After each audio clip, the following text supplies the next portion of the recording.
What's up, YouTube? I'm Alberta26, and today I want to discuss the incoming 8.2 patch tank changes. We've got some nerfs for Protection Warriors, really just one. Shocking to nobody, I would hope. And then Druids and Demon Hunters are receiving buffs to their survivability. Also a couple of DPS changes I might touch on, because I do play other specs. Not really. I mean, you know. But anyway, let's dump right in on Protection Warriors here. The avatar damage of Thunderclap is being reduced from 100% bonus to 30%. This is not surprising in the least. Your tank doing as much or more damage than many DPS we're putting out on some fights is not the way this should go. It was fun while it lasted.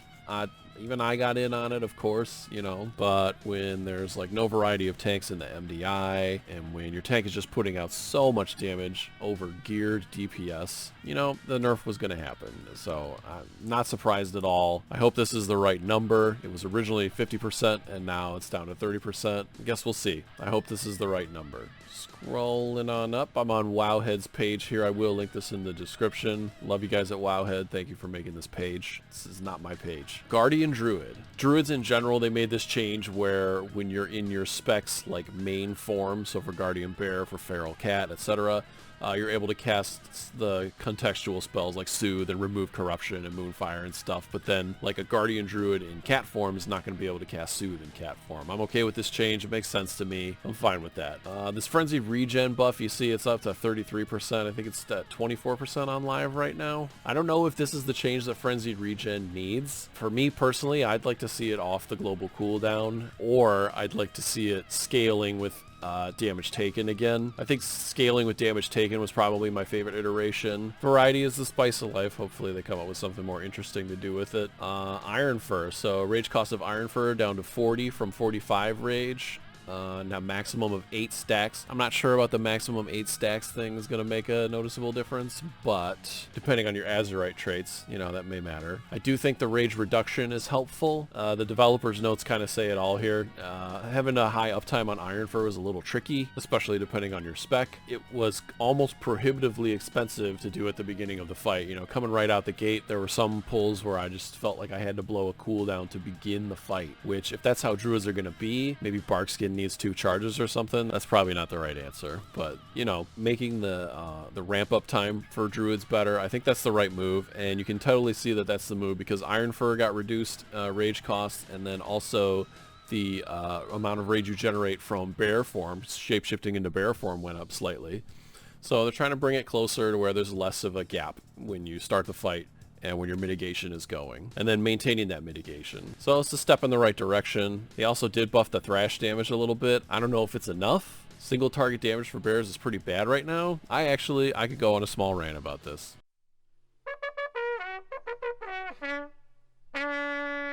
Okay, so this is where I'm at with Druid Tanking. I'm like reasonably content overall, but it just doesn't wow me, okay? Like swiping and thrashing for basically 80% of the fight, like I can live with that. It allows you to kind of pay more attention to other stuff, you know, you're not like really in your rotation. So I don't mind that necessarily. I think you still have lots of buttons, lots of tools in the toolkit, right? Now that the Ursol's Vortex is in there and stuff like that. But the damage is too low and the ramp up time was too long. And so like these changes are gonna look at that ramp up time. I'm pretty good with that. Like they're trying to address frenzied regeneration. I see that, but I feel like we need to get a damage button back. Make Incarnation baseline for Guardian and keep it as a 3-minute cooldown, I guess, and nerf it a little, obviously, if you make it baseline. But when we lost that button from our artifact weapon, it's had a noticeable impact on the flow of things, and it takes some of the fun out of it, you know? Like these warrior nerfs that are coming down, like, yeah, okay, the damage is getting nerfed, boo-hoo, but also they still get to pop that button and just like spam a bunch of thunderclap and do a bunch of damage. You know, that's what makes that fun. Death Knights, they still get to kind of ramp up and have their mitigation up and then do a fucking Bone Storm, you know? Bone Storm! They still get to do that. Like, they have a button. Paladins, Avenging Wrath, like, come on. That's so satisfying. Demon Hunters are just fun overall to play. Too bad it's just not that satisfying, you know? Like, these changes are going in the right direction. Did I miss a tank here? What are the fucking tanks in this game anyway? You know, monks don't have a damage cooldown, but they're really actively just managing their damage intake. Like, you know, managing that stagger bar. That's interesting. That's engaging. I'm fine with that. They could definitely use a damage buff. I just don't play one, so I'm not that into it. A damage buff for them wouldn't be bad, but I think that's what's like not working about Druid right now for sure. There's not enough depth, because without it, like just a damage button to intelligently press at a certain moment, the rage generation that you get from taking Galactic Guardian, and then like its AoE damage overall, I feel like you don't really have the option to take Incarnation. I just don't see it, especially not in a raiding environment. It's no option. It's not an option. So I think that becoming baseline as like a damage button, I think that would be worthwhile. It's either that or they're going to have to somehow retcon the fucking Claws of Ursoc damage button back in, which I don't know if I want to see that. You know, they have a perfectly good one there that nobody's using, Incarnation. I mean, like some weeks Fortified, yes, but I don't know. They need a baseline damage button. Damage cooldown. And that's the thing about these rage changes too. Like, it's going to give them more rage, but it's really not going to afford them the opportunity to put out like a bunch of more threat. Not really. Like, it's just getting their mitigation in line, which is fine. That's what needed to happen. But they need a damage button. Can't say it enough. They need a damage button.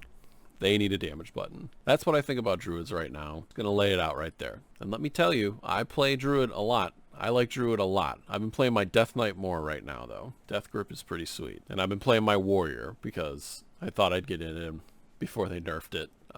So, you know, it's still going to be fun, though. I'm still going to play my Warrior. This is rambling now. No more rambling. I don't want to ramble. So yeah, that's where I'm at with Druids. Frenzy Regen, not quite the fix we're looking for. Make it scale with damage taken again. I'm fine with that. Leave it on the global cooldown, scale with damage taken. I have to know a big hit is coming, and I have to plan a global cooldown to time up for it. Like, that's fine. That would be more interesting than this heal that overheals like almost half the time anyway, because in a raid environment for sure.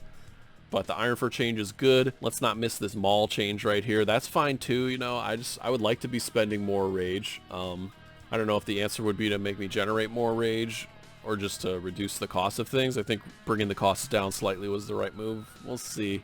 We'll see if there's enough rage available for that to help the damage output, though. Moving on to the last tank, getting some changes here. Demon Hunters. Demon Hunters needed some attention. It's technically, in my opinion, one of the most fun tank specs to play right now, but it's also one of the least rewarding tank specs to play. It's basically the enhancement shaman of tank specs. The developers' notes are pretty spot on this as well. You know, Demon Hunter damage intake while they're outside their mitigation was like too much. Like, whoa.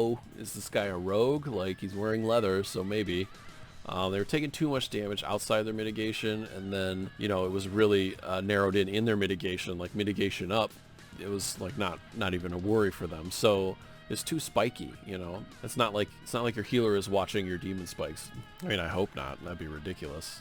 That'd be a pretty professional healer, though. So I'm cool with this change, just that more baseline damage reduction increase, 15% stamina instead of 10% stamina baseline increase, and then that armor going all the way up to 100% from 80%. I'm fine with that. That's the right move. That's a step in the right direction. And I do like this Metamorphosis change. I think it'll be a much more valuable cooldown to use, more impactful. So, and I do like them switching it from like generating a consistent trickle of pain.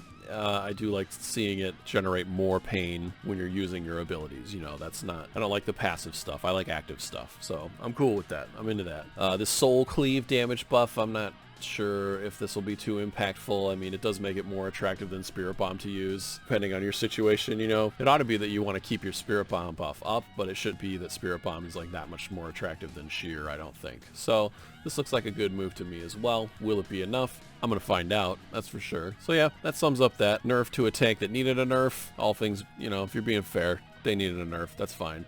And then little buffs for some tanks that needed them. As I said, I don't think that really addresses what's wrong with Druids overall, but taking steps that they can build on, I think I'm happy with that. I don't expect them to just like figure it out immediately, instantly. Everybody kind of always thinks that they've got that one and done, boom, this is how you fix this class, dunzo. And, you know, it's not that simple. It's complicated. Then you look back and think, ignore pain. on the global cooldown. Obviously don't do that. Somebody might know though. There might be a magic bullet. We'll see. Well, let's not miss these Unholy Buffs though. I play Unholy. I do like it. It's so explosive, especially in AoE. Like their single target is really just But the AoE is a lot of fun. And it's got big wind up, and then you line it all up and throw it out there, and it's really satisfying. You do a shitload of damage, but then you come into a single target fight, it's a bit more of a struggle. So I don't know if these buffs are the right buffs to fix that single target damage. I hope so. And I don't want to miss these arms changes too. Little buffs overall to some of their like core abilities, but also this mastery buff. I'm curious to see if this will be enough to make people stack mastery. That would be interesting, instead of just like haste and haste and haste and haste and haste for every spec of this class. You just stack the haste, yeah. So Arms Warriors getting the love. Fury, you will not be king forever. I say that every time, and then Fury finishes the expansion at the top spot. So what are you going to do about that? So that covers all the tank changes in this 8.2 patch that's coming up. I hope to push some keys this patch. I'm going to be able to play right at the start of the season, and I'm interested in beguiling. I might do a video on that, what we know so far. It seems like an interesting fix. I know the internet is always doom and gloom about everything, but I'm happy to have a challenge, so I hope it's a satisfying challenge. Until next time, if you like this video, please hit like. I've set a personal goal to try and push my subscriber count to 100 subscribers by the end of the year. I have no idea how I'm going to reach that except by making more videos. So, please subscribe if you like the content. Hit me up with comments. Let me know what you disagree with, what you agree with. I welcome discussion. You can't hurt my feelings. Unless you say my beard sucks, that would really hurt my feelings. I am kind of vain, so, don't take advantage of that. I don't know why I'm telling you this. Until next time, friends, I'm Alberta26. Game on. Oh, don't hit the mic. Fucking amateur. Fuck. Until next time, I'm Alberta26. Game on.